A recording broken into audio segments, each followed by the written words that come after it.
mwanangu unachukuliaje game ya kesho? Game ya kesho itakuwa game ngumu sana.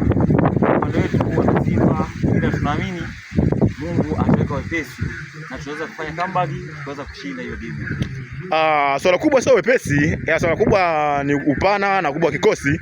Na nadhani wapinzani mlioona siku ile. Ndio kweli tumeweza kufuatilia historia zao, tumeweza kufuatilia ile timu kwa undani zaidi. Ni kweli wana wachezaji wazuri, wenye quality bora, na tunaamini siku ya kesho kutwa game itakuwa ngumu sana. Ila na sisi tukiwa ardhi ya nyumbani tuna imani endapo washabiki watakuwa kutupa support, kutuchangilia, kuwapa morali wachezaji wetu, tunaweza kushinda na kufanya comeback kwenda kuchukua hilo kombe la shirikisho barani Afrika. Ni kweli, lakini nadhani uliona game iliyopita hiyo, kuna madhaifu mliyafanya. Unahisi wewe kwa mawazo yako ni sehemu gani mlifeli sana? Siku ya tarehe 17 tulifeli kwenye safu ya ushambuliaji kidogo. Safu ya ushambuliaji haikuwa na makali zaidi ya kuwafikia wapinzani, ndio maana kama unavyoona mpaka mpira unaisha hatukupiga on target hata moja. Hilo kweli ni dhaifu lenyewe tulionyesha katika game iliyopita.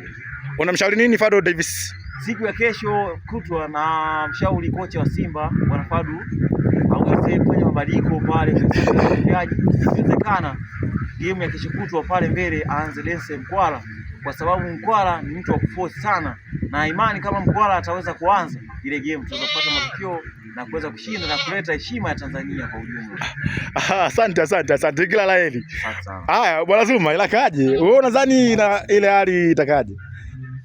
Kwa upande wangu nadhani game itakuwa nzuri, sababu tushapata support kutoka kwa serikali ya Zanzibar imechangia.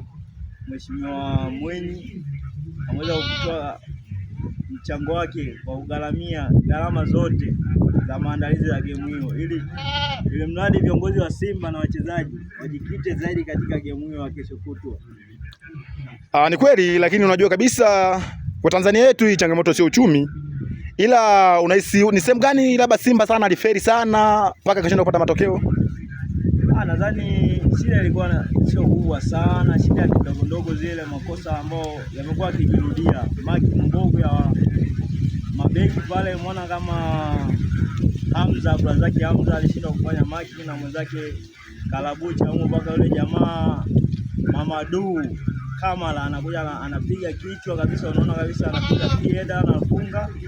Lakini pia ukiangalia goli la pili, mtu anatembea kwenye box akiwa na mabeki wanne, nadhani wanne walikuwa pale, anakuja anafunga goli, unaona kabisa kuna makosa yamefanyika. Ila nadhani kwa kocha Fadlu tatizo hilo aliliona, ndio maana baada ya kufanya mabadiliko pale ameingia Shemaloni, timu ikatulia, imekuwa tumecheza mpira mzuri, tumeshindwa kufunga tu, nafasi tumetengeneza, sema ndio hivyo, on target zimekuwa ni ngumu kuzipata kwenye game ile pale.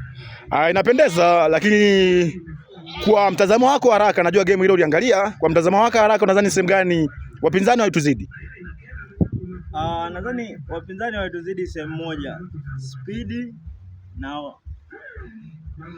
tunaita accuracy kwenye kutumia nafasi.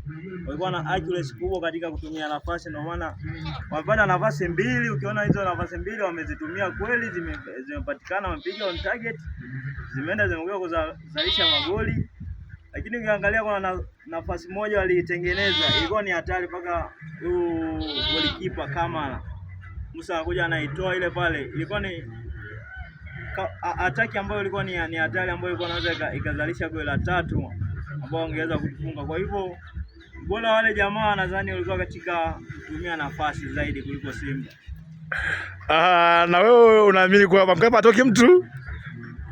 Nadhani kwa Mkapa inaeleweka kwamba atoki mtu, ila kwa kuwa mmemishwa uwanja, wameweza kutuhamishia uwanja kutupeleka kule Zanzibar. Ule uwanja wa New Amani ndio uliotupeleka finali. Tumefunga goli pale dhidi ya Stellenbosch ile ya South Africa, tumeenda finali. Kwa hivyo hata kombe tutaenda kuchukulia pale, kwa sababu uwanja ule ndio uliotupeleka finali. Kwa hiyo tuna uhakika kwamba tunaweza tukabeba kombe pale, inshallah Mungu akipanga tunachukua ndoo. Unawashauri nini washabiki wenzako? Anachowashauri ni kwamba wasivunjike moyo, kesi imebaki kwetu, tuweze isupport timu yetu. Kama tumeona kuna baadhi ya wapinzani wetu hawa ndondokela wanaweza kuponda sijui nini, wanaleta maneno ya chokochoko, lakini kama Simba mashabiki tusimame nguvu moja, vile kama kauli yetu inavyosema, nguvu moja ubaya wa Bwela, ili tuweze kutekeleza azima yetu, tuweze tukachukue ndio. Kijana wangu, kila laheri, nawatakia mchezo mwema. Shukrani sana.